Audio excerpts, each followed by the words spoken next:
Hey everybody, welcome back to the Wargaming.net Gold League. I'm Clutch, joined by Rookkill. We've got a special shout out to Greetorp, who's watching us. Wish you the best of luck, man. We're actually going to help him move here pretty soon. Yeah. And we want to remind everyone, too, to follow us on Twitter at WGLNA. We're giving out some codes for people that send us their best gaming rigs, and we have another code to give out to Raymond Newport.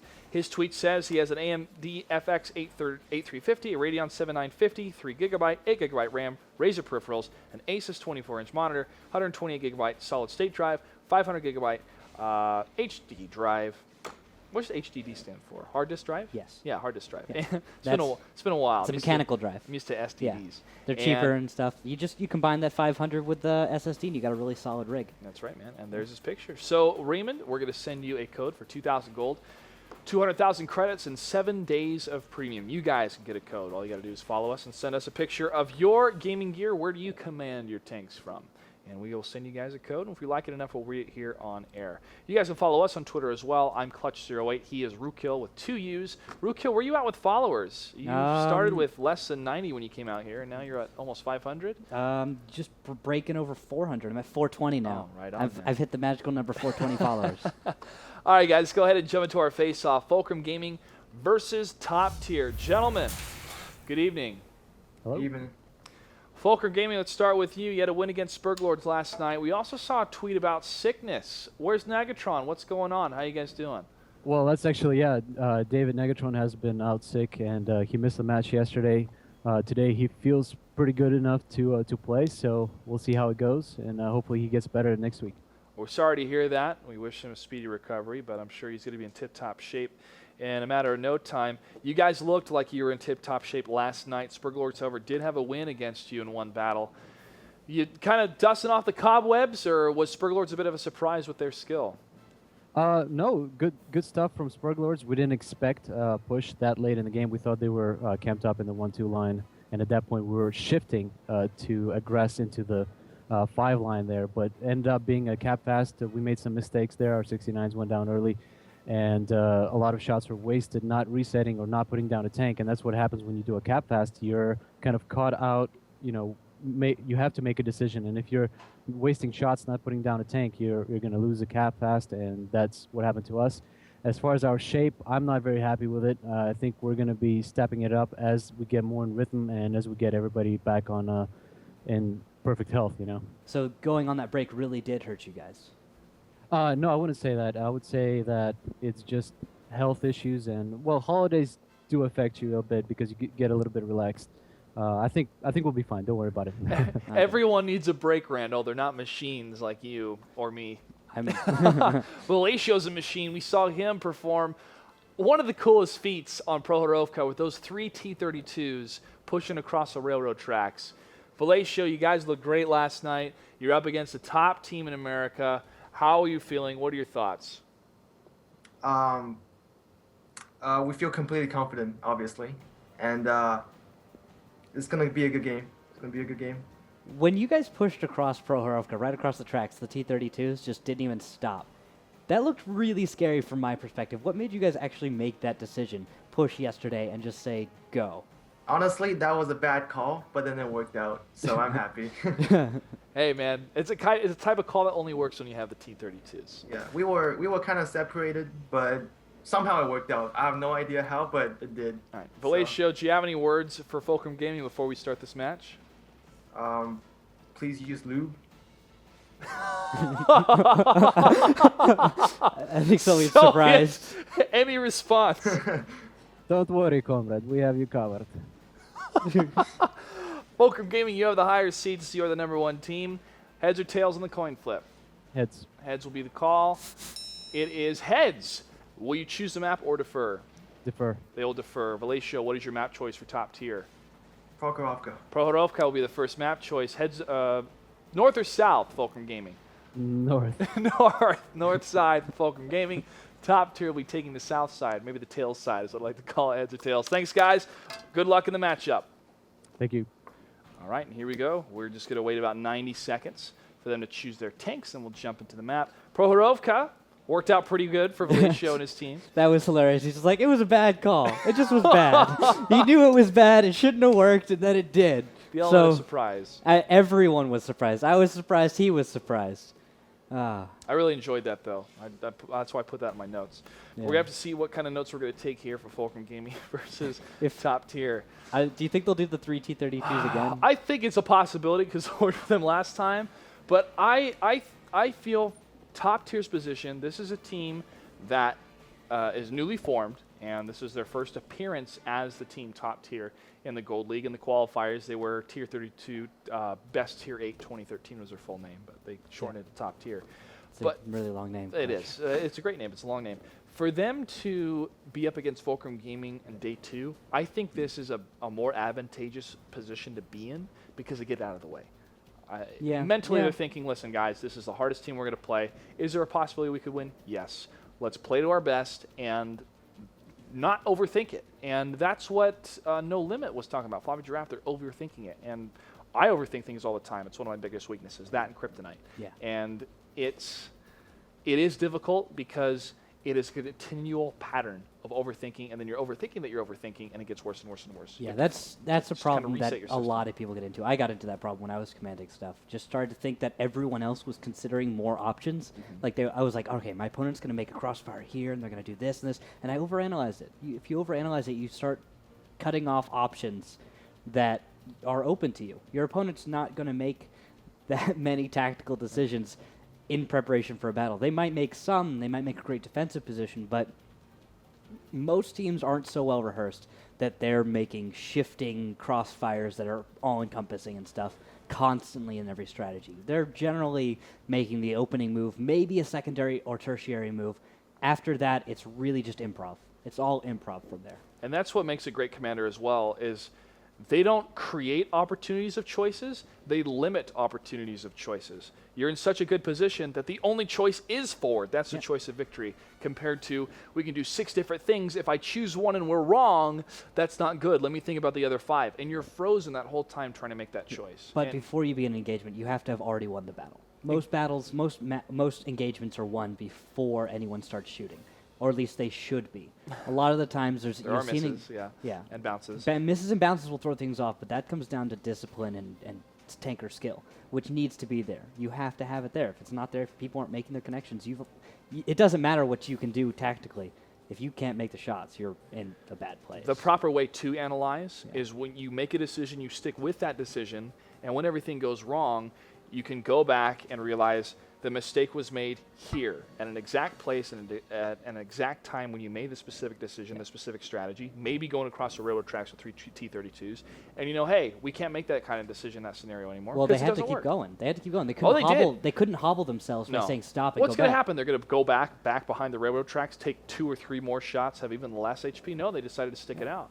Yeah, that's exactly what you have to do. Forward, best direction. Once you decide to go, if you stop, it's going to hurt yourself more than continuing on. To me, it reminds me of the Battle of the Bulge when the American tank corps and the other infantry, they were saying that the Germans had them completely surrounded, and they would say, the poor bastards, for the Germans. So to me, I thought about those T-32s, like, uh-oh, guys, they're coming for us.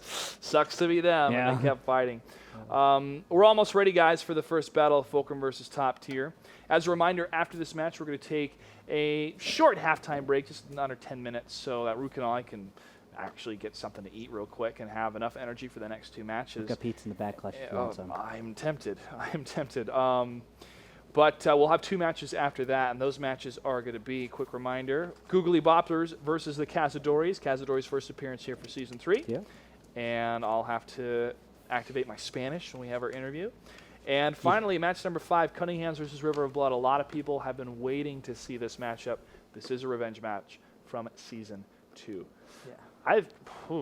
River of Blood, they want to have wins on the offset. They don't want to be the Cinderella story. Cunningham's one of the, to me, the most impressive team to see how much they've grown in Season 2.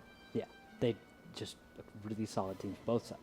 And the thing is, they're both people we expect to be at the finals, Cunningham's and River of Blood. If they're not at our finals, all of us are going to be surprised. Especially River of Blood, especially just because, I don't know, the personality of River of Blood, you remember them. They're just like that. But Fulcrum Gaming, they're going to be there. They're going to be there. They're going to be at our world finals at this point because they've won 2 of them. But Top Tier, They're not. They're having trouble. They've had. They might have some trouble making it to our finals. I don't know. After yesterday, I think it's too early to call. I don't know. But it comes to the caliber of your opponent. Yeah. That is the best way to judge yourself. And with these qualified teams, through qualifier number 1 with the Googly Boppers and qualifier number 2 with top tier, they were up against qualifier teams. And those are silver teams, those are bronze teams sometimes. But I think they could have the caliber to be top 8. You think so? I think #RUCamp. And that's a team Hashtag that RU. they made it through bronze and silver together. I think #RU looks like one that could make it into the top 8. Top tier, I think, is going to have trouble breaking into the top 8 because there's a lot of. Think about everyone else in our league. There's some really competent teams. I'm going to make a prediction right now. Yeah. 3 weeks from now, it's going to be a tiebreaker between Googly Boppers and top tier. You think so? Writing this down. Because Well, not a tiebreaker because they're in different divisions, but it's going to be. They're going to have to face off. The Fourth versus playoff. fifth? It's going to be a playoff. Playoff. Yeah. Okay. Top Googly tier. Boppers will be in 5th, and top tier will be in 4th. Okay. I'm holding you to that. I could be Clutch. completely wrong, but You'll buy me dinner if you're wrong, Had a and feeling. if you're right, I'll buy you dinner. Okay, Yeah. deal. Sweet Shake deal. on it. Cool. All right, here we go, guys. Battle number 1 for match number 3 of the night. Fulcrum Gaming versus Top Tier. The map is Prohorovka. Let's battle. Taking a look at these tanks, we have 3 T-32s. They brought it again. A 1390 and a You WC sound as if you're surprised. Not really. On the other side, Fulcrum Gaming is sporting Pershing 2 T-69s, 2 1390s, and look at Junior in the low tractor. Fulcrum Gaming is going to be in the blue and the red. It will be Relatio leading Top Tier. So keep an eye on those T-32s, guys. My favorite tank in the game for multiple reasons. Not just because Relatio brings 3 of them, but the hold down positioning, the 298 millimeters of frontal armor, plus the gun mantlet in front of it. The cannon, you have some options, but they're sporting the 105. The view range, the armor value is maybe not the best for the hull, but that's why you stick to hull down positions. Well, the hull's actually really potent if you can get it angled. If you can get a nice if you sharp angle, angle. yeah, it's great. But Yeah, when you're coming on straight on, or somebody's getting into your yeah. hold down position, they just aim right for your. You can your bounce hull. a little bit there. T-69s will have a little trouble. The heat shells don't correct very well, so it's you can bounce if you're not careful on as a T-69. Oh, it looks like Hugo actually took a hit. I don't know what he took a hit from, but he's down to 1226 out of 1350. Must have been the WZ-132 because he's got to be sporting that 85. Oh, Nagatron and that 1390 is pushing in, and now Jackie Root on the T-69 is going to see these 2 T-32s. Oh, Soviet's got E63 flank miss? fire from the high ground. He's all the way in Foxtrot 0. He put shots out on Velatio and made another connection, taking him down to 748. Very early lead, but friction goes down to the T1 Cunningham in the middle of the village. But engagement happens on Jackie Rudo. E63 M6 tries to get a hit against Jackie Rudo. Upper Litchi takes a couple hits. He's going to fall pretty soon. But look at this isolation scenario. Cool Hammer pushing against Jackie Rudo. And Memory Leak all the way to the north into WZ-132. I like this play. However, the T-32s are taking way too much damage, and that trade now is 2 Tier 8s versus 1 Tier 8 and a T1. E63 M6, though, could hold the line against Nagatron in that 1390, while the rest of these red tanks, the rest of top tier, try to get a couple more hits from the long range. Wow, this is actually looking really dicey for Fulcrum Gaming because we could see Cat Pressure come out. Memory Leak could turn around, kill Junior. Junior is spotted, and with that, you could see Cat Pressure from Sublime Banana. Backstaz in the T1 has come in here, and he's just going to distract Hugo as much as he can, get some spotting done, because their tanks still... Yes, there's the Cat Pressure. Hugo Maximus takes down Bastaz. Antonio Handsome and the Pershing at 434. Hugo in the teeth. Ooh, another He's shot one against shot. Antonio. One shot away from dying, and Hugo's relatively healthy, but a few solid hits. Oh, there's one of the solids I was talking about. Could finish him off. Antonio will go down. Soviet, though, is still at full health, and he will be able to finish off a few tanks before he could get dealt with. The WZ-132 from far away, trying to get some shots on Soviet, but Soviet getting around the T-32. This is where the AMX 1390 is so good against the T-32, and he's able to take him down. Only one tank lives, that is Sublime Banana. and he is far away. Fulcrum Gaming with Soviet pushing into that 1390 was crucial for them to take down the T-32s. A lot of damage being done by Nagatron and Soviet up on that hill. If that hill placement wasn't there for Fulcrum Gaming, it could have been a different story, but Fulcrum is going to take this. Yeah, it looked really dicey for him for a minute. It could have gone either way. The top tier was just being bullies with those T-32s, using their health pool advantage to try and just win early on, and they could have for a while, but Fulcrum Gaming is not going to deal with that. They're not going to take it like we saw yesterday. They are going to deflect that aggression and make you pay for just playing so barbaric, maybe. Well, Soviet was able to use both of his drums. 9 out of 12 of those shots were able to land. Nagatron, 10 for 10. 10 for 10. And nice play by Nagatron. And he's sick, apparently. Oh, Sick City is more like it. And when you are under the weather, too, it's funny how the brain will work sometimes. I remember I was at a Taekwondo tournament. I was, 10 years old, and I was a bit under the weather. But I felt I didn't think as much. I didn't overthink as much. And because of that, I performed differently, maybe even better in my tests that I had. Keep it simple. And yeah, I just kept it simple. And I remember that too because I kept I was doing this jump kick. I was leaping over 4 people. They were huddled down, and I had to break a board with a kick. And I kept practicing it over and over again. And they're like, "Are you ready to do it for real?" I was like, yeah. I was kind of zoning out because I kept practicing the jump. Because the hardest part is the jump, not hitting anybody. So you run up and you jump over the 4 people, and then you kick the board. And I finally did it, and then it felt great. But then the pain hit my foot when I hit the board afterwards. Like, oh man, now I remember why you kind of hesitate to, because it hurts if that grain slides against your ankle when you break it and also breaking boards kind of hurts. Yeah, a little bit. Just a little bit. But I remember that scenario because I knew I wasn't 100%. It almost felt like your head was floating. But it just made everything lighter. Maybe you should have lied down. Maybe. So Nagatron, playing a game, your thought process may be a little bit different. Maybe. You're sick. He's told me a few times about how he was just out of it and he just played really well. A lot of hypotheticals, but it is a possibility. 90 seconds till battle number 2 is ready. It's going to be on steps. And another open map. Another open map. T-32s could be used here, but this is a long map. But Fulcrum, wait, what side is Fulcrum Gaming on? I've got to check. I'm Team 2. They're going to be spawning north, it looks like. Let's see, did they call north?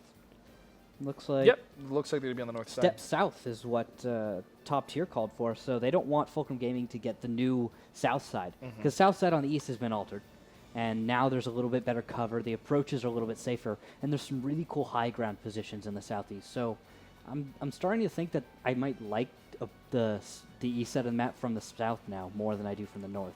Maybe. I'll have to think about that more. I'll have to see how more battles go, because I don't get to play 742 as much, so we have to kind of live vicariously through these guys and get all my opinions through them. We should start, because I've formed some teams with Millard and other Simp guys. Yeah. Tofu Smurf was on my first team battle team when they released it, and I've had a lot of fun doing that. But it's tough because you don't have the same skill that you're going up against people that a lot of times are just getting in 5 tier 5s. They don't even have tier 1s with them. Yeah, or 5 tier 8s. Excuse me, yeah. 5 tier 5s would be a 5 really... tier 5s? Dog 2s, guys. No, 5 tier 8s, excuse me. Yeah. But they just don't understand the map control and the concepts, which is why a lot of people are watching esports. So you should form a team, and then I'll form a team, and then maybe we'll queue at the same time? we can have a skirmish or something. Okay. But we'll have to queue in team battles, because I don't want to spend money on training rooms. Yes. Okay. Good. Queue at the same time. Precisely. All right, guys. So let's go ahead and jump into battle number 2. Fulcrum Gaming versus Top Tier. The map is steps. And what do we have for tanks? For tanks, we have a 5100 T-32 Waffle Tiger, and 2 1390s for the red team. For the blue team, we have a Pershing, 2 T-69, 2 1390s, and a Lowell Tractor. German representation on both sides. E63M6 will be the one rocking the Waffle Trager. Waffle. It's waffle time. The Rumba. It's waffle time. I miss you, Waffle, so I hope you're watching. Shout out to him. The rest of Team Simplistic, unfortunately, they're not able to make it. Into Season 3. They tried to make it through the qualifiers. They got knocked out. Cool Hammer is going to be leading the charge for top tier in the red team, spawning to the south. They're going to be hitting that south position. And look at this. Fulcrum Gaming is going to be going over to the west side, pushing down. They're going to have Nagatron in the 1390.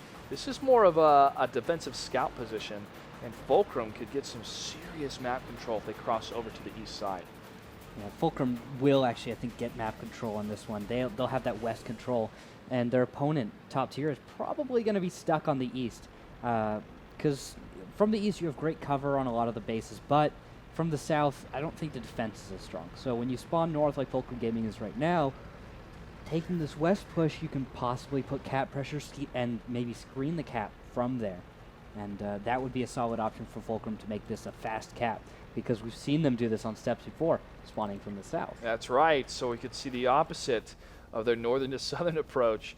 The only one to spot them is going to be Sublime Banana in the T1. He's up in the mountains next to some of these Joshua trees. Joshua trees? They look like Joshua trees to me. I just don't know what a Joshua tree is. Is it the one right next to this T1? Yes, it kind of looks like a Joshua tree to me. They're trees that grow in the desert. Oh, It was also the album name of U2. I'm not from the desert, so. Me either. We live in the desert now, though, so you got to acclimate. So Sublime Banana's in a good position to see Fulcrum Gaming coming, but Fulcrum Gaming, even though they're going to be out in the open, they could have the necessary shots to stop a return fire from top tier, but top tier's got that tank destroyer. And I think Fulcrum Gaming is going to be more cautious about that. Yeah, that tank destroyer hits really hard, and against like things like 1390s, you're going to be in trouble if you get hit by a waffle, especially if it's firing HE.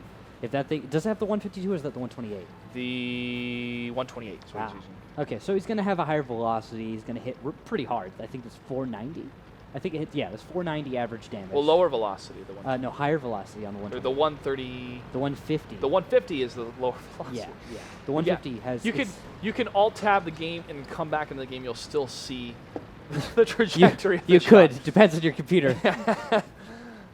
The 150 versus the 1. It's an interesting choice. You do a little more DPM in the 128, but the 150, if you're going for alpha, I mean, alpha has its place in this game. Well, I actually prefer the 150 because of the alpha. That's what I rock with. Yeah. But Because if you you miss, with it. oh, it's brutal. Yeah. Or if you bounce, it's brutal. Oh man, if you bounce. But when you don't, you do over 1,000 damage. Sometimes. Beautiful. Sometimes. Beautiful. T69 spotted. The Ramba. Will fire? He's waiting. I don't think he's got a clear shot. It's like Jaws. He's just going to pop up and just eat you. The 1390 Memory League's going to be covering his tracks as the Rumba moves over to get closer to the flag cap. Now, this is where Fulcrum Gaming is going to be cut off a little bit. Fellatio in the T32 with his 400 meters. Shots fired from the 5100. Shots fired from Soviet in the 1390. Connects once with Uperlichi, then backs behind cover. Soviet's been here before. I know that him in that position well. Nagatron at the same time is going to start moving around the north. We're going to see Nagatron flanking in the 1390 while the engagement is pinning members of top tier in the southeast. Now, the medium tanks, the Pershing T69s, are going to probably just contain Fellatio. They need to keep him in that position. If they can keep him from escaping, other members of top tier are going to be forced to... Oh, hits from Antonio Handsome on the back says that's a tier 1 down. Huge. That means Nagatron's going to have an easier time making that flank happen. And I expect if they can make that happen, they'll have plenty of damage out there. That's an open window. Dangerous. That's an open window for now Fulcrum to have so much map control. This is a little bit cautious. They have to play cautious for Fulcrum because of that tank destroyer. They're doing a great job doing that, and they're going to now try to bait out the positioning of that 5100 and that tank destroyer. If they're able to keep them occupied with one single tank, that's going to be huge for the rest of Fulcrum to make a move and target fire this T-32 or maybe one of the 1390s. Coolhammer still hanging back here. Fellatio fires a blind shot into the bushes. He's dancing back and forth, still trying to use this little mound as a hold down position. Nothing spotted yet. Now to the very top, though, it looks like Fulcrum is getting ready to move down that East Valley. Jackie Rudo spotted for a sec. Uperlichi is spotted. I think that might be my Nagatron. And yes, Nagatron is on the way, but I don't believe he's spotted. He is not, right? Nagatron is not spotted. It's still dark. Oh, if he can get in here and get 6 shots off, that's going to be so effective. But he'll have to be careful because if he doesn't do this right, he risks. Oh, I think he's been spotted. Nagatron got spotted. Memory League now sees him. The 1390 is close, but they do not see his compatriot. Junior? They do not see Junior.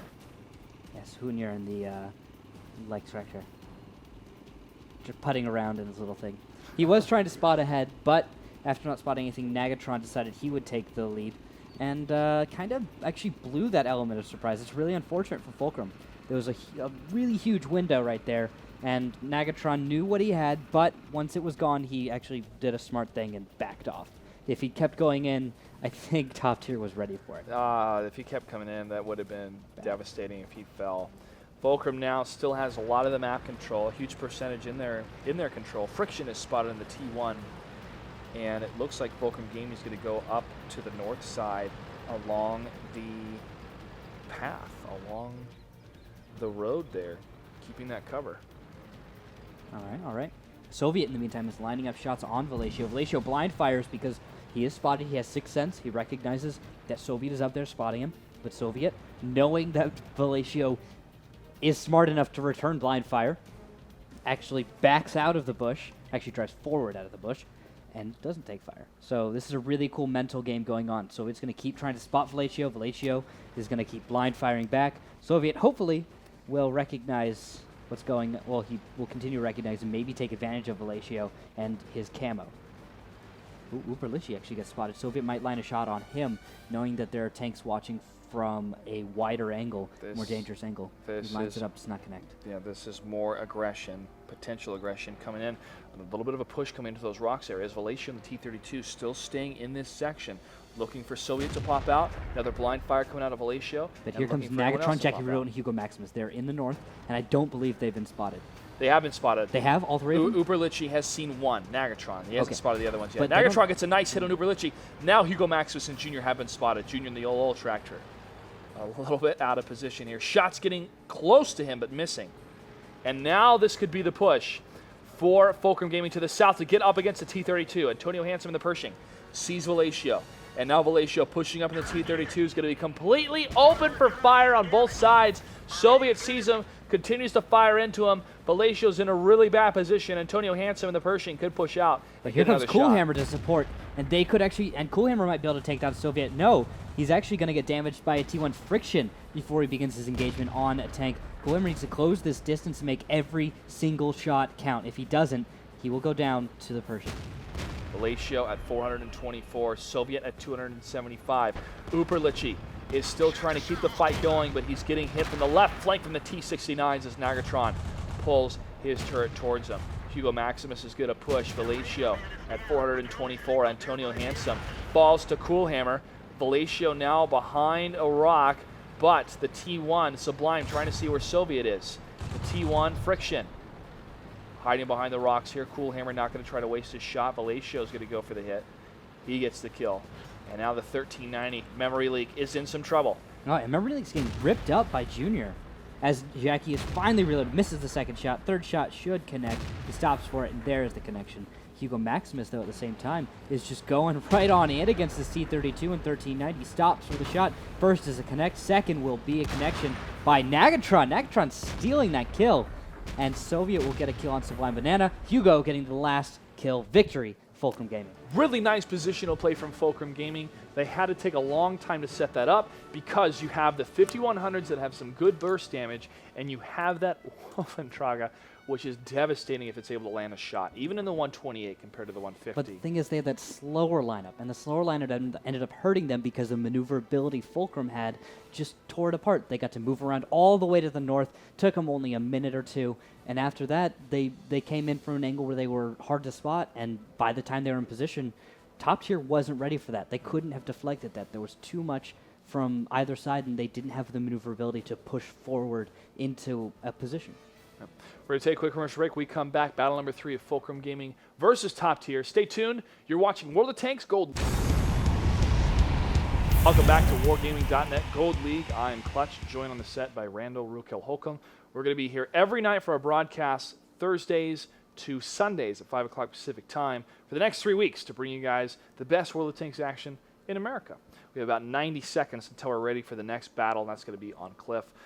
We talk about the maps here and there. This map was added in Season 2. Why do you like this map, Randall? Why do the pros like this map? It's very symmetrical. Not perfectly, as almost no map is in World of Tanks, but it's about as close as you get, because from the north and the south, there's slight differences in timing, but overall, you generally have a similar game from both sides. And it has some really cool dynamic things about it. You have the west side, which after it was altered so that there was a ramp up, I really like that change. Before then, I didn't like the map as much. But when they added that, I felt like it added an alternate lane to enter the high ground, which added multiple layers to the battle. And it's a very interesting game. Or it can be a very interesting game. Some teams, though, don't take it quite as deep as I would like to see it. But teams like Fulcrum Gaming definitely will be taking a deep, encompassing strategy. Well, I always love to bring up the east side on mini-maps. And mines, cliff, because it's a route hardly ever taken, and for good reason, because it's, you know, you lose something when you go that way. But it has been used trying to set up some flanks. Not too successfully so far this season. Sometimes successfully. But in Season 2, we saw it successfully used. But that's why MacG and Simp usually stays up in that position, because they think this is a possible backdoor. You have to watch it. You have to be careful. And everyone does. They do. Let's go ahead and jump into battle number 3, Fulcrum Gaming versus Top Tier on Cliff. Taking a look at the tanks, we've got T-32, T-69, and 3 1390s for the red team. For the blue team, Fulcrum Gaming, Pershing, T-69, 3 1390s. They're actually not going to have a low tractor this time. No low tractor this time. No waffles either. I'm so hungry. You ever have breakfast for dinner? Yeah. Yeah, it's great. Duh. One of the best things ever. My dad makes some great waffles. Looking at the positioning of where these tanks are going to go. Let's go ahead and jump over to Backstaz for the red team. That's going to be top tier. He's in the T1. E6 3M6 and the 39 is going to pass him. I've got Nagatron and 1390 leading the way for Fulcrum Gaming. He is heading down the 5-6 line, and I'm thinking he's going to lead the way as far as spotting as well. He's been the major scout for Fulcrum Gaming for a long time, and he's sticking to it. Yesterday he was gone, today he's back. And he will get some spotting as he crests over, and he spots almost everything. Coolhammer, Uberlichi, Memory Lake, Vallecio. Oh, E36. Pretty much everyone is spotted. Yeah. And shots fired, but no connections. Coolhammer will barely escape with full health. Calling some SOS as they cruise across the donut side, the western side. E63M6 sees Jackie Rudo. Jackie fires in the T69. It's a miss, but he shoots over to E63M6. He gets hit to the front. Another shot from Jackie, and he treats fire. Nagatron, however, is super low at 309 HP, and the firefight continues over on the east side. Hugo Maximus has gotten himself into a dicey position. He's trying to climb a hill, but it looks like he's made a little mistake. You can't climb right there, Hugo. It's to the right. And because of that, he's actually out of the fight for a few seconds. Crucial seconds at that, because Nagatron is at 3 hit points. As Soviet is dancing around in the backfield. He went in, fired some shots, and now he's reloading and on his escape. That's a really aggressive thing to do. Jackie Rudo takes down E63M6 right after Junior is able to win the T1 fight against Sublime Banana. Both the T1s now cruising towards the flag cap. Get on that pressure now. That's going to make top tier think twice about where they're going and who they're looking at. But Jackie Rudo and Coolhammer are engaging. Jackie is reloading. It looks like Coolhammer has bounced a shot. 2 connections so far. Fourth shot is a miss, and Jackie's reloaded, puts a shot in him. Coolhammer backing off. Hugo at the same time is about to finish off Vallecio, it looks like, and he's looking for that shot. Bounces on the turret of Vallecio. Vallecio in the T-32 with the second life. Ready to get another shot on Hugo. He lands. Hugo's going to have to fall back in that Pershing. This is going to have to be a Cupola shot of Captain Tadge. Oh, bounce on the Pershing, and the T-32 falls. But Jackie Rudo is finding a 1390. He's looking for it. So far, not able. Nagatron's actually still alive at 3 hit points, as it looks as Hugo actually proxy spots, but is taken down. Coolhammer running away at 183 HP. Upper Litchi at 70, looking for a shot against Jackie Rudo. 13 seconds left on the cap for the T1s to win this out. Is Junior and Friction just sitting there? Junior is in a bush. Friction is in great cover. 4 seconds left. There's Uberlichi's taken down. I don't think there's a way they can stop this cap. It's going to be a victory for Fulcrum Gaming. And Fulcrum's able to do it. They close it out 3-0 against top tier. Last battle on Cliff. Once that T1 victory happened for Junior and Friction, that's what you do. You move to the flag cap, you get pressure on the flag. Even though it may not be a direct win, you have to put in that other oh no for your team to deal, for your enemy team to deal with. And that's that what was they a did. really confusing battle. It felt like everything was happening in places that it shouldn't have. Like Nagatron went to the middle, he peeked over, he got spotting, he took damage after that. Damage he probably shouldn't have taken, and he ends up living at with 3 points at the end. But aside from that, he took some really unnecessary damage in his 1390. Then you had fighting all over the place where it's out of the norm. Really, I felt like a lot of what was happening in the battle was really weird. Did you kind of feel that way at all? Or? Well, first off, the western donut hole was open, and that made Fulcrum Gaming have to look at 2 different approaches, the center and that western approach. However, Jackie Rudo had it locked down in the T-69. Yeah. So Nagatron's looking over at the west, and he's thinking about the center. He gets unloaded upon in the center. He has to fall back. He does. Allows the rest of his teammates to get some damage. The 2 1390s are focused on one tank, Jackie Rudo. And so also, that leaves 2 against 1, and everyone else fighting. And at the in same center. time, Soviet goes full Russian and just books it straight in there, just unloads and then leaves. And with that, he actually pulls a distraction from.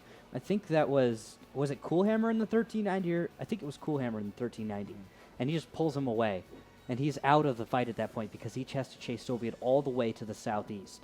So this is just a crazy fight from Fulcrum Gaming. Not really as comprehensive, very improvised. Well, it's like on their water. part. It's like water, man. That's how we describe them. Water moves around their opponents. Just a whitewater rapids. all right? Whitewater rapids, sure. Yeah. Sure. Well, we're going to take a break, guys. We're going to take our halftime break. When we come back in just about 10 minutes, we're going to have Googly Boppers versus the Cazadores, and after them, River of Blood versus the Cunninghams. Don't go anywhere. You are watching World of Tanks Gold League. We'll be back in about 10 minutes. See you then.